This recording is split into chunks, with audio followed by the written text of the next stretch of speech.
Guys, trying to get him on the phone. Hopefully, we'll bring him in. But we were talking about Amart, which I think is a great quarterback. Oh, We're good. I think he's live in the building as far as on the phone. Nate the Skate in the building. The Skate Turner. What's up, big bro? What's going on? What's going on? Oh man, I can't call it, man. I can't call it. I appreciate you gracing us with your presence, man. 100%. They putting a lot of pressure. They putting a lot of pressure on you, little brother, to make sure I bring some content. So I said, you know what? I got somebody who was a baller at Nebraska, a baller at Buffalo, played with a lot of great players.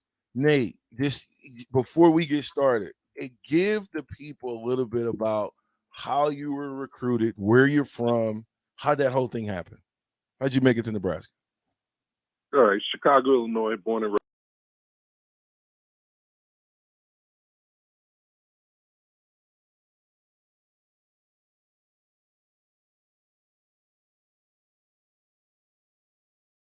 Was usually skinny, you know what I'm saying? So I started gaining weight. I ended up being about, as a sophomore, I was like 210, 215. And still, you know, I came in second in state as a young kid. Then football became the move, you know what I mean? Sometimes, you know, God touches some people, you know what I mean? I was one of those people because it came easy, man. Football came so easy at a young age. And, you know, I was big, I was fast, I could catch. So it just kind of turned into an awesome situation, you know what I mean? Here in Chicago, I played at Mount Carmel High School. Played with Ed Stewart, was a little younger than me. And then also played with Mike Murray. And Mark Antonetti, they all played in Nebraska. Nice. So when I got there, Antonetti was there and Mike Murray was there. So, you know, as a kid, you know, playing in the streets, because I didn't play football until I got to high school. So playing in the streets and running around, I mean, we always used to watch the bowl games. And I remember watching Doug DeBose, man. I was like, man, Doug DeBose, Nebraska. So I always loved Nebraska. You know, I mean, even though that's why you were 21. That's why I wore 22. I mean, right, 20, yeah. Right. I mean, you were 20. Yep. Right. And Coach McBride. So I ended up being I was the number one receiver in America. Number one, number two, depending on the publication, USA Today. Me and Mickey and I were on the USA Today. How did we get the number one receiver in America to come to Nebraska running team? You guys are in a 3-point stance still. Yeah. But you know what, man? It was Coach McBride, man. Awesome dude, man. He sat down on my couch and he was surprised. And he told us, it's a couple places where he tells the story about how when he recruited me, you know, my parents left the room and my dad was a big Notre Dame guy, you know what I mean? And I was just like, my family, my mom and dad left the room. And I told Coach McBride, I'm coming to Nebraska. Don't even sweat it. I'm coming to Nebraska. And he was like, really? I'm like, yeah, I'm coming to Nebraska. So Coach McBride, I get to Nebraska and a couple of injuries, you know, really cocky kid, athletically, didn't really, you know, kind of. Who were some of the players in your class? Me, Mickey Joseph, Leotis Flowers, Mike Kroll, Reggie Cooper, Joe Sims, Keithan McCant. Who else? Man. Keithan McCant, right? Keithan, yeah, man. There's a bunch of us, man. There was a bunch of us. And Keithan came on late, man. You know what? I heard y'all talking earlier, you know, about coaching. I really believe, and I truly believe in my heart, if Turner Gill would have got there earlier, things would have been different for us. And when I say us, I mean 88 through 92. Okay. Because why I do you think say Coach this? Because Osborne, and I love Coach Osborne to death, but things didn't change until he turned over the whole quarterback room to Turner Gill. Mm. Then things changed. You know what I mean? Things changed. I think Keithan would have had a better, situation. Mickey would have had a better situation. Nice. Just because you had somebody kind of right there one-on-one giving you the game. And I mean, Turner Gill, one of the best quarterbacks to put the pads on at Nebraska. What was the difference between Mickey Joseph, because you played with both of them? What was the difference between Mickey and Keithan? Well, the difference between Mickey and Keithan, so you going back to the way football was, you know what I mean? Keithan was more of a pro-ready type kid, you know what I'm saying? He was kind of like more like Brooke was, you know what I'm saying? Brooke and Tommy, comparison. that's how it was with Mickey and Keithan. Right. Good It was comparison. the same differences, man. It's just Mickey and, you know what I mean? It just, Keithan was going to throw the ball a little bit more. And Mickey was going to run it. Mickey was, that was the Jamel Holloway, those years, you know what I'm saying? Mickey was coming right after that. Mickey, that's how he was the number one quarterback in America. It wasn't from throwing uphill. He was going to run it. What was those practices like back then? How was practice? Practice was war, man. It was war. It was, we were, and you know this from playing on great teams, man. So the games were easy because the practices was wars. You know what I'm saying? It was war, man. So even back then when you played, late 80s, early 90s, Nate, you telling me that there was war going on in practice. War. And that's what made Nebraska who we were. That's what gave us our identity, is because of the wars that we had in practice. Nate, let's talk a little bit about, okay, you leave Nebraska, receiver, you get drafted to go to Buffalo. What happens after that? How'd that whole career at Buffalo go? Well, the thing was is that being a receiver, and I was the number one receiver in America. People forget that, you know what I'm saying? I think the thing is that like my father told me, we got to a certain point and everybody, so Mickey was hurt. Keithan really hadn't come on yet. Mike Grant was in the mix. Jerry Godowski. So I wasn't going to get a lot of balls thrown to me. And it became not being obvious. in that 3-point stance anyway. Huh? I said, I can't see. I got a sidebar. What's the difference between standing up at receiver and 3-point? What was the philosophy around that? Being in the 3-point stance. The philosophy was, especially me, I was a wide tackle. It wasn't even wide receiver. Oh, he was a wide tackle. Right. And then my father said, if you want to play in NFL, you better do something that stands out on tape. So I got my ass in the weight room, and I decided to become the most devastating blocker in America. It's the only way I could do it. So, and then in doing that, that became my whole mentality. So I didn't even care, but I didn't care about catching passes. You just became a blocker out there, right? Right. It's just a bruiser on the outside. Right. A killer on the outside. And even if you ever talk to Coach Brown, because Abdul Muhammad was the backup. And it got to a point, and I never caught a touchdown. I caught more touchdowns in the pros than I did in Nebraska. Wow. And the thing is that Coach Brown, they were trying to get me a touchdown at the end of my career as a senior because somebody had brought it up and something, and I was like, and then he was like, Nate, we're gonna get you the ball. I was like, man, give it to Abdul, man. You know what I'm saying? I don't need it. You was content. Well, and that just attests to when you in order to go to the NFL with that level. I mean, basically, you telling me you had no catches? No, I had some catches, but I didn't have. No touchdowns though. But that's what I meant. I meant no touchdowns, right. And you were still able to take that ride and take it to the NFL and be successful in the NFL. What did they see in the NFL that maybe we might have missed at Nebraska? Or that just wasn't our identity at the time? That wasn't our identity. And actually throwing the ball to back out of backfield wasn't our identity. But Buffalo came and worked me out like 3 times over there in the old Cook Pavilion. They worked me out 3 times. And it was like, you know what? We fullback, tight end, H-back, we can get you the ball. Jim Kelly can get you the ball. How was that, playing with the great Jim Kelly? Right. That was unbelievable. Nick, man. you even know who Jim Kelly is? Who is he? Okay, good. I'm just making sure. So, Yeah, right. When you talk about playing with the great Jim Kelly, how was that? Say it again. How was that playing with Jim Kelly? It was stupid. It's unbelievable, man. I mean, when I finally made it to the starting lineup, it's so much work to get to that point. And so I'm in the huddle. I look around the huddle, man, and it's like Jim Kelly, Thurman Thomas, Andre Reed, and I'm like, oh man, I think I made it. I think I'm here. It's a pretty good feeling, especially given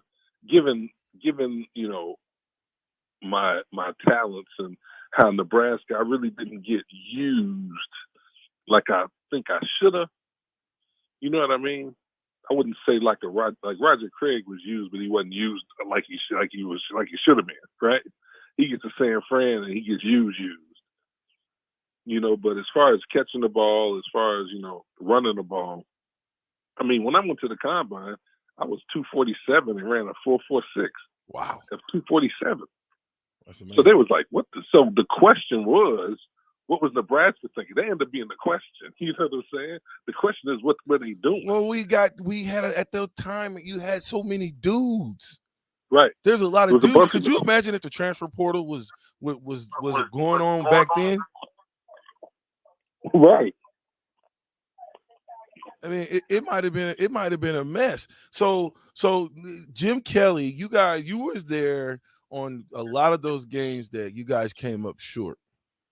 Yep. Right. What was that talk in the locker room? After year 2 of coming up short again. You know what? I think it became. So I got there after 2 of them. After the first 2 Super Bowl losses, I was on the last 2. So it became a mission to get to the Super Bowl, not a mission to win the Super Bowl, if that makes sense. Yeah, so kind of when we get there, the air is kind of out of the balloon. Wow. But what what was that conversation? We got to get ready to go to break. Honda of Lincoln Hotline. We're on the phone with none other than the great Nate the Skate Turner. Nate will be right back in about 3 minutes.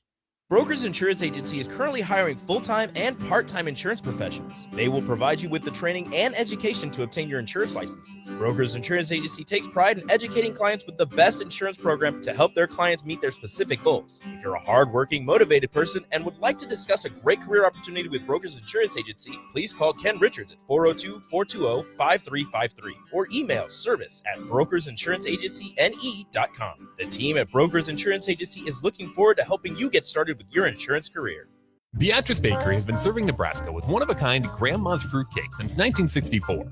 You already know that, but did you know they offer way more than that? You've got to try their line of liqueur cakes, like the strawberry daiquiri cake or the vanilla rum cake. Or what about their breakfast breads, the banana nut bread, or their various streusel coffee cakes? Whatever the occasion, Beatrice Bakery has something for you. Oh yeah, and Grandma's Fruitcake? It's still pretty darn good. Beatrice Bakery, located in downtown Beatrice, or always online at beatricebakery.com. Welcome to our world of yum. If you're talking, they will hear you. Why are we getting killed like this? Kyle's not here. Got caught drinking beer in the park a couple of nights ago. Really? Yeah. 0 tolerance. He's out for the season. Harsh. Hey, he knew not to drink. We've made that clear to all of our kids, right? No, not really. Bill, if we don't tell them what we expect and why they shouldn't drink, how are they going to know? Sponsored by SAMHSA and Nebraska DHHS. Aired with the Nebraska Broadcasters Association and this station. These days, there are more reasons than ever to treat yourself to a great haircut at Great Clips with the online check-in app. So tell us, why do you check in? I check in because I'm tired of hat hair. I check in because we all need a cut. I check in so I can feel like me. And I check in so I look good for you. No matter why you check in, you'll check out with a great haircut and save time with our online check-in app. Great Clips. It's going to be great. At Southeast Community College, we know that winter isn't even here yet, but spring is already on our minds. Registration for the spring 2022 semester is open now. Whether you want to get a head start on a 4-year degree, learn a new trade with a certificate program, or add to your job skills, SCC has a class for you. Spring semester starts January 10th. Learn more about our more than 60 programs of study online at southeast.edu. SCC, your path to possible. If you're struggling to get motivated to work out, you're not alone, and Farrell's Extreme Body Shaping is here to help. Build muscle, burn fat, and lose weight with Farrell's 10-week challenge starting January 8th, all for a chance to win $1,000. Farrell's combines kickboxing with inclusive strength training and nutrition planning to help you stay on track. Go to fxblincoln.com to sign up today. It's the Farrell's Extreme Body Shaping 10-week challenge starting January 8th with 2 locations in Lincoln. I learned patience from my adoptive dad. All he had to say was, Hey, you got this. Just breathe. Hey, we're pretty good. Yeah. Might have to start a band. I got it. Learn about adopting a teen from foster care. You can't imagine the reward. Visit adoptuskids.org to find out more. This message is brought to you by Adopt US Kids, the U.S. Department of Health and Human Services, and the Ad Council. 1 in 3 adults has prediabetes. 1 in 3. That means it could be you, your football buddy, your football buddy, or you, your best man, your worst man, you, your dog walker, your cat jogger. While 1 in 3 adults has prediabetes, with early diagnosis, prediabetes can be reversed. Take the risk test at doihaveprediabetes.org. That's doihaveprediabetes.org. Wait, did they just say 1 in 3 adults has prediabetes? That's 33.33333% of adults. That means it could be me, my boss, or my boss's boss, or me, my favorite sister, or my other sister. That's 7 members of my 21-person romantic book club. Wait, the 1 in 3 could be me, my karaoke partner Carol, or my karaoke enemy Jeff. I'm going to take the risk test at doihaveprediabetes.org. Brought to you by the Ad Council and its Prediabetes Awareness Partners. 93.7 The Ticket, Fox, KFXL weather. Brought to you by Bryant Air Conditioning, Heating, Electrical, and Plumbing. A warmer but windy day on the way as winds by late this afternoon could gust over 40 miles per hour. A wind advisory will be in effect late this afternoon through tonight. We'll top out near 46. Bitterly cold air starts to move in tonight with a low of 9. Only a high of 14 tomorrow and a chance of snow by tomorrow night. I'm meteorologist Tim Wright for 93.7 The Ticket and theticketfm.com. Landmark Implement is your local authorized John Deere dealer. Landmark's trained and certified sales staff will help you find the right equipment for your needs at a price that's right for you, all backed by Landmark's extensive parts and service network. Whether it's a tractor, planter, combine, an easy track lawnmower, or gator, every piece of equipment in pre-owned inventory is put through a rigorous inspection so it's ready to work hard for you. Landmark's team works together to make sure everything is sold meets their quality standards. Learn more at landmarkimp.com or stop into a local Landmark location and experience the Landmark difference.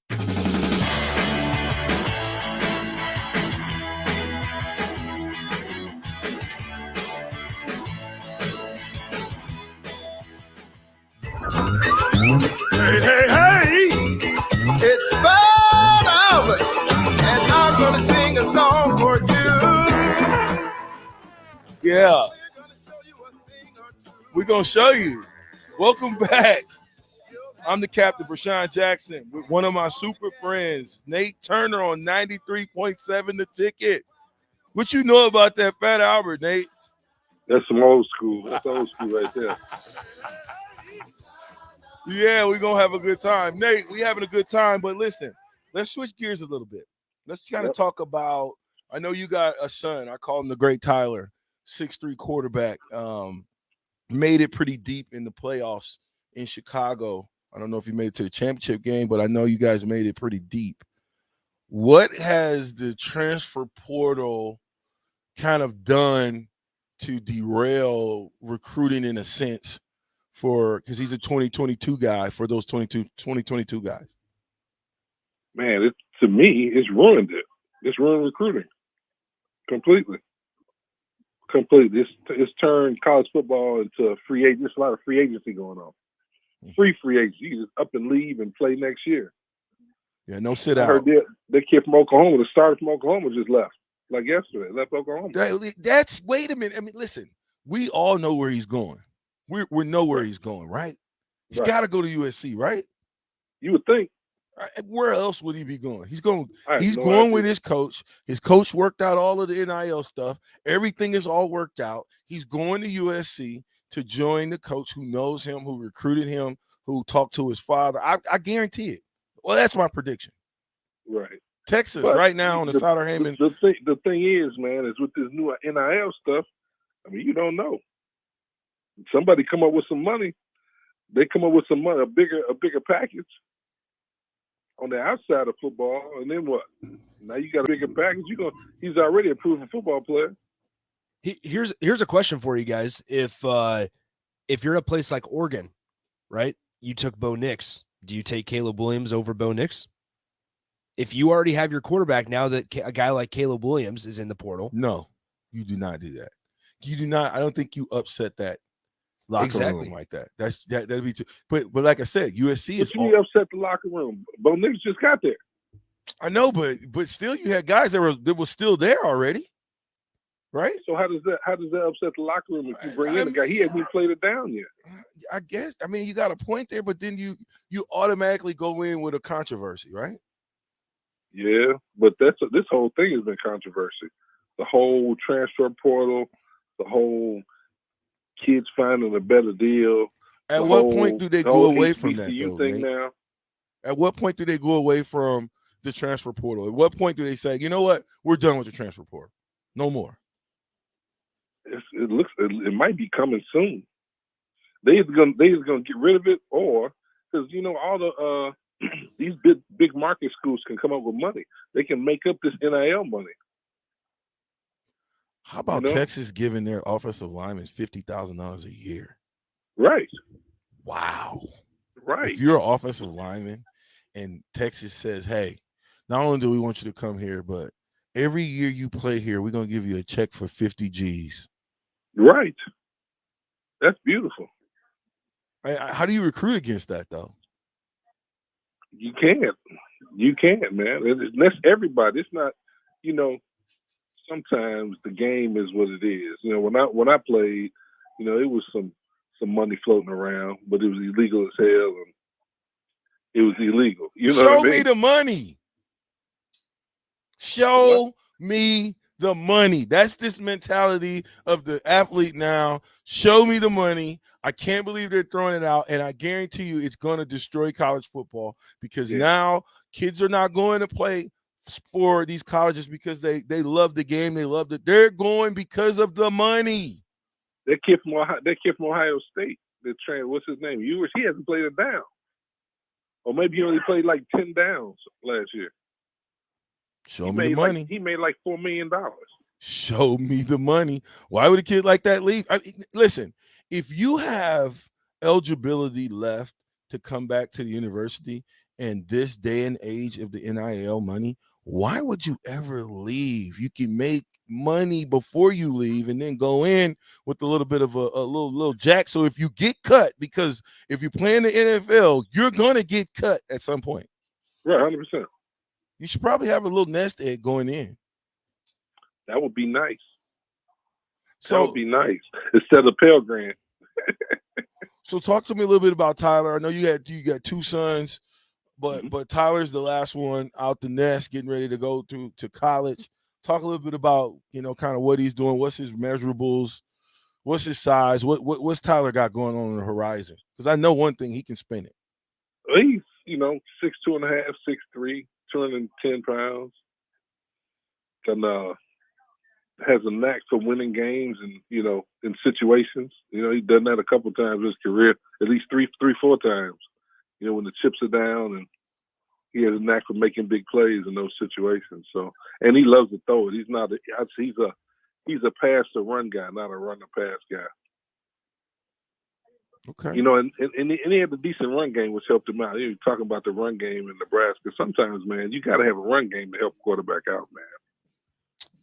Nate, you want to come back to the next segment? We're gonna go to a little break because that part-time lover is on. You know about that part-time lover, don't you? Right. You know about that. I got a couple different versions of part-time lover, but I appreciate you sticking around, man. I'm talking to Nate the Skate Turner, wingback at the University of Nebraska, and Buffalo Bill, tight end, H-back, fullback. My big brother, Nate Turner. We'll be right back. It's Vershan Jackson, Captains, 97.3, The Ticket. Brokers Insurance Agency is currently Currently hiring full-time and part-time insurance professionals. They will provide you with the training and education to obtain your insurance licenses. Brokers Insurance Agency takes pride in educating clients with the best insurance program to help their clients meet their specific goals. If you're a hard-working, motivated person and would like to discuss a great career opportunity with Brokers Insurance Agency, please call Ken Richards at 402-420-5353 or email service@brokersinsuranceagencyne.com. The team at Brokers Insurance Agency is looking forward to helping you get started with your insurance career. These days, there are more reasons than ever to treat yourself to a great haircut at Great Clips with the online check-in app. So tell us, why do you check in? I check in because I'm tired of hat hair. I check in because we all need a cut. I check in so I can feel like me. And I check in so I look good for you. No matter why you check in, you'll check out with a great haircut and save time with our online check-in app. Great Clips. It's going to be great. This is Lincoln's home for sports talk on the FM dial. Also online at theticketfm.com. On the internet. KNTK FM Firth, 93.7 The Ticket. At Southeast Community College, we know that winter isn't even here yet, but spring is already on our minds. Registration for the spring 2022 semester is open now. Whether you want to get a head start on a 4-year degree, learn a new trade with a certificate program, or add to your job skills, SCC has a class for you. Spring semester starts January 10th. Learn more about our more than 60 programs of study online at southeast.edu. SCC, your path to possible. 93.7 The Ticket. Fox KFXL weather. Brought to you by Bryant Air Conditioning, Heating, Electrical, and Plumbing. A warmer but windy day on the way as winds by late this afternoon could gust over 40 miles per hour. A wind advisory will be in effect late this afternoon through tonight. We'll top out near 46. Bitterly cold air starts to move in tonight with a low of 9. Only a high of 14 tomorrow and a chance of snow by tomorrow night. I'm meteorologist Tim Wright for 93.7 The Ticket and theticketfm.com. If you're struggling to get motivated to work out, you're not alone, and Farrell's Extreme Body Shaping is here to help. Build muscle, burn fat, and lose weight with Farrell's 10-week challenge starting January 8th, all for a chance to win $1,000. Farrell's combines kickboxing with inclusive strength training and nutrition planning to help you stay on track. Go to fxblincoln.com to sign up today. It's the Farrell's Extreme Body Shaping 10-week challenge starting January 8th with 2 locations in Lincoln. Beatrice Bakery has been serving Nebraska with one-of-a-kind grandma's fruitcake since 1964. You already know that, but did you know they offer way more than that? You've got to try their line of liqueur cakes, like the strawberry daiquiri cake or the vanilla rum cake. Or what about their breakfast breads, the banana nut bread, or their various streusel coffee cakes? Whatever the occasion, Beatrice Bakery has something for you. Oh yeah, and grandma's fruitcake? It's still pretty darn good. Beatrice Bakery, located in downtown Beatrice, or always online at beatricebakery.com. Welcome to our world of yum. This is Lincoln's home for sports talk on the FM dial. Also online at theticketfm.com. On the internet. KNTK FM Firth, 93.7 The Ticket. This is 93.7 The Ticket. Look at me, sure. Look at me, sure. I'm the captain now. 3-time national champion Vershan Jackson. Oh, got a bunch all alone is Vershan Jackson. And Vershan will get it to the 24-yard line. Coming at you live from the Coppels Chevrolet GMC studios in the heart of Lincoln, America. On air and online at theticketfm.com. Here he is, Vershan Jackson. Ah, yeah! Da-da-da-da. Da-da-da-da. You ain't doing the dance, Nate. Man eater. Da-da-da. You got, yeah. Yeah, they're going to dance. Hey, you can't see his Nate, but Nick in here rocking. I got him rocking. Da-da-da-da. I got him rocking. Y'all can see me at YouTube. But welcome back. I'm the captain, Vershan. 97.3 The Ticket. 93.7 The Ticket. I'm going to get it right one of these days. With one of my super friends, Nate Turner. He's back with us. Nate, Yes, what's sir. the differences between when you played in this day and age? I don't know, man. It's tough to say, but when I show me the money. Yeah, that too. That too. But you know what, man? The thing is, you got to have dogs, man. You got to have some players, somebody that's willing to bite through their arm to get through a situation. You know what I mean? Break down dog. Break down. What do you mean when you say you have to have some dogs out there? What does that mean? Because I think the You know people what, man? in the ticket country, they want to know what does having that dog, is that a Wandale Robinson type? Who are you talking about? Color don't matter, size don't matter, but somebody in practice that you do not want to come across. You know what I mean? Like is just somebody in practice, and it's always somebody that says, "Man, why you going so hard?" Those are guys you want. Those are guys that make a team better. Those are the guys that are going to win you games, even if they don't play. You know what I mean? They're just even dogs. Even if they don't play and they hitting you in the mouth. Yeah, like junkyard dogs out there. They Right. Ain't no quit in them. Right. They'll hit you in the mouth, even if it's if no pads on, they just got helmets on, they still want to hit. Still going 150 miles an hour. That guy. Right. And then you on offense, you got to protect yourself at all times because that's the environment you're in. You know your environment because it's a violent environment, and that's where championship football is bred, man. In a violent environment. When you talk about in a violent, I went to spring practice a couple of years ago, and I didn't see anybody on that team that could have played with me. Not one. Not one. Oh, come on, Nate. We got a couple of guys out there. Yeah, well, they must have been hiding that day. What do you attest that to? I mean, you talking year? I don't know. We're going into year 5. I guess the Jack Pierces and the Charlie McBrides are gone, man. They're not going to bring in kids and kids that get a chance to develop and take guys under their wing. You know what I mean? Like I took Abdul Muhammad, you know what I'm saying, under my wing, and you know what I mean. And so therefore you take pride in that. We didn't win national championship, but Abdul and them did. You know what I'm saying? Yeah, and talk a little bit about that though. How was it? You know what I mean? Knowing that you handed down the blueprint to the younger guys, and we kind of took the ball and ran with that. I mean, Abdul's older than me, so he handed it down to me, and we kind of went so forth and so on. But what was that like, coming to Nebraska and having to give back to the younger guys and then seeing us kind of take the ball and make it to a championship, but the people out there not knowing that it took you guys going through what you went through to help us to go through something different. Right. I don't know, it's a great sense of pride, man. Knowing that I raised some puppies into dogs, just like I was raised. You know what I mean? Broderick Thomas and Neil Smith, you know what I mean? Von Shepard. Was you on Richard scout Bell, team? they raised me. Were you on scout team? Huh? Did you ever play scout team? Yeah. Okay. I was beginning to think I was the only one on scout team that was on scholarship, but I didn't think so at Nebraska. I thought a little bit of everybody played scout team, right? My freshman year, we played. That was the game of the century 2. We played Oklahoma. We had the best wishbone offense in America. I guarantee you, we could have beat a bunch of schools. We had Mickey at quarterback, me at one tailback, Leotis Flowers at the other tailback, and a guy named Randy Williams at fullback. This is scout team. That's our scout team. That's your scout team. And I would imagine the linemen, the pipeline guys up front had to be some ticket names as well. 100%. I mean, Wiegert, all them guys, they was with us. And so the big Wiegert, who was the older Wiegert, but who was on that defense that you guys played against on scout team?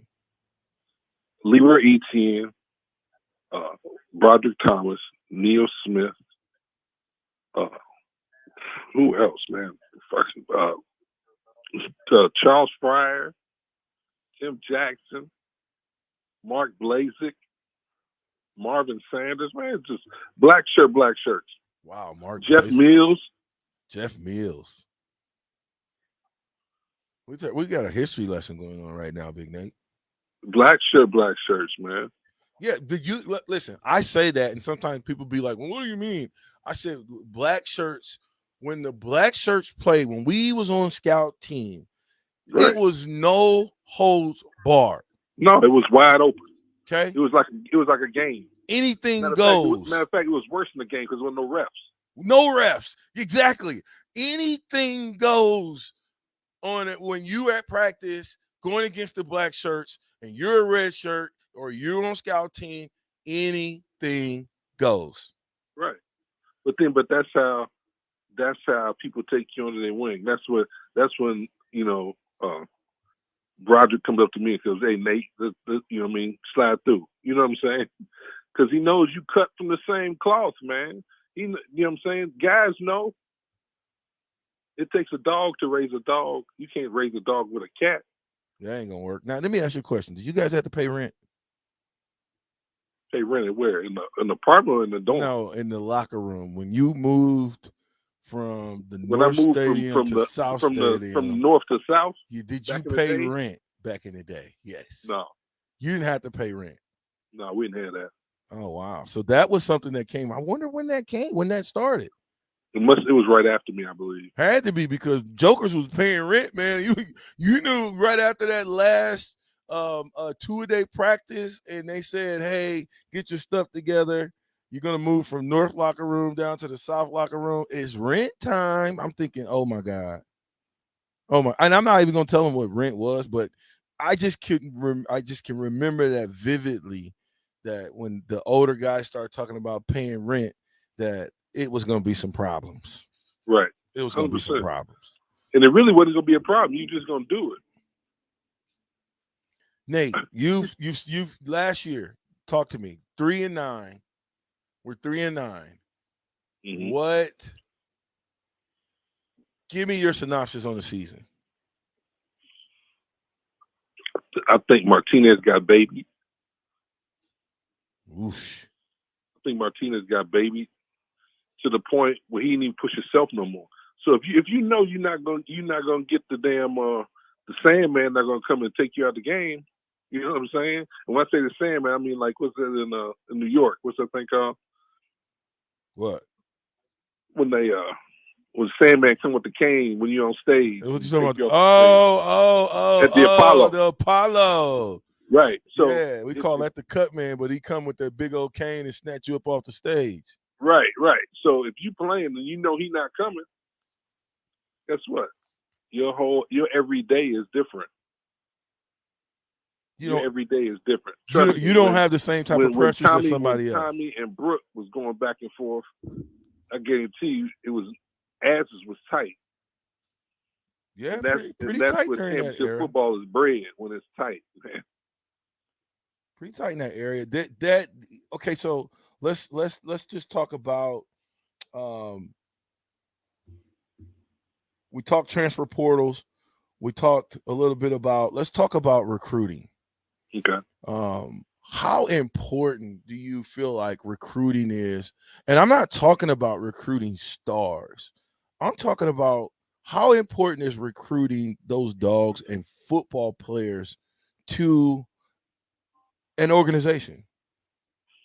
It's the most important thing ever.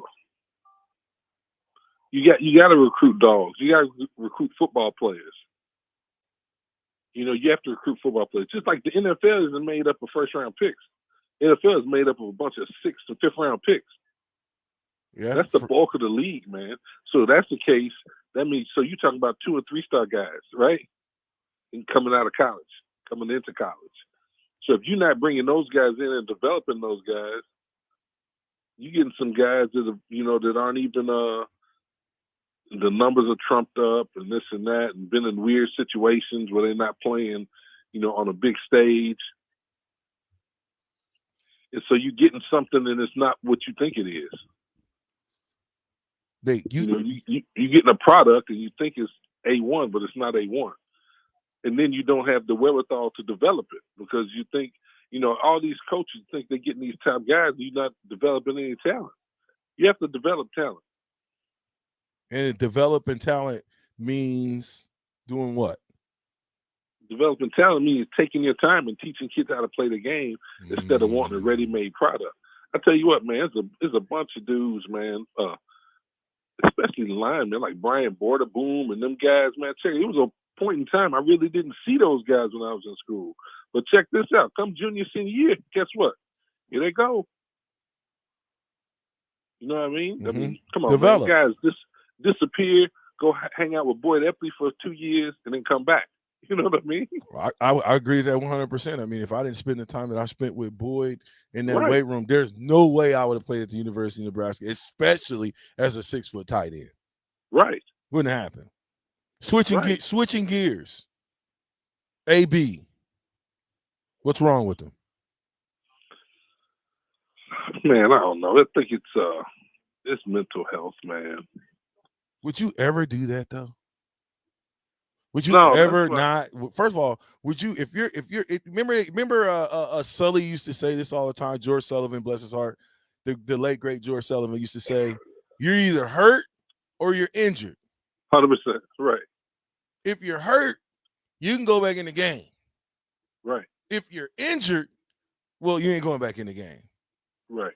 So what do you? I mean, let's just say the coach said you're done here on the sideline. Do you still take your stuff off during a game on national TV? It's cold and you're on the road and just make a mockery of the game. Yeah, well, a lot of people say that, it was about the bonuses. He needed 8 catches to get 333,000. He needed one more touchdown to get another 333,000. And then he needed some yardage to get 300. Like, it was $1 million on the table. I mean, that's just a bad decision because you can't. I mean, it's not like he couldn't. So you mean to tell me that AB next week couldn't have 8 catches for 100 yards and 2 touchdowns and get all his money? You know what I'm saying?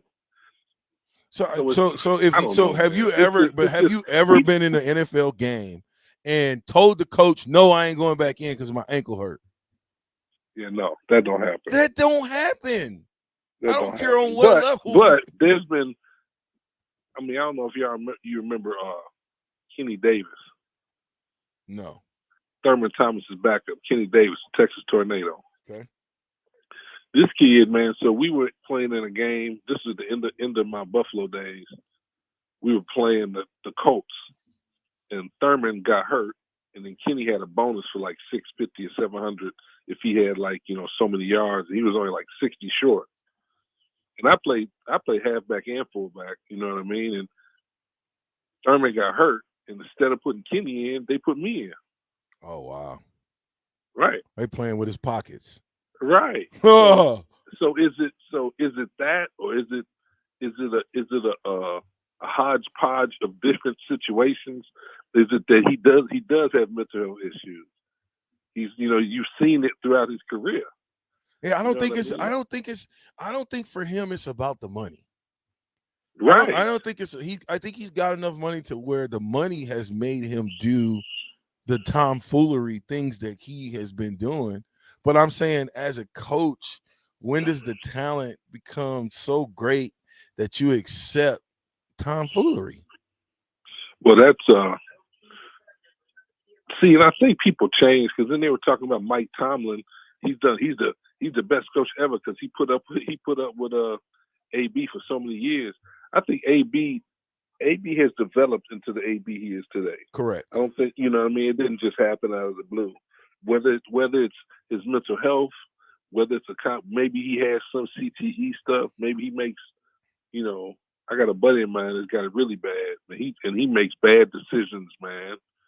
Like bad decisions. Yeah, impulsive. That's one of the side effects of right. CT is you're all weirded out, you're spooked out, you make impulse decisions. Exactly. Angry, outbursts. You don't think. He didn't take 5 seconds to think to himself. And you know what the funny thing is? He had 2 of his teammates trying to calm him down and talk him off the ledge and tell him, "Don't jump out of the window, AB. We have things to do. We're trying to win a championship. We're trying to defend that. You're an intricate part of that.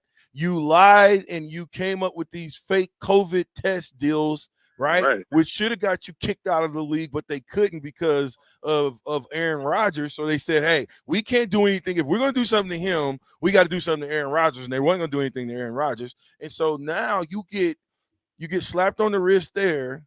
you don't play, and now your ankle is hurt, or whatever the case may be, you don't show the young kids out there that that's the way you handle business. But the thing is that he could have. I mean, he's been hurt a lot of the year. Period.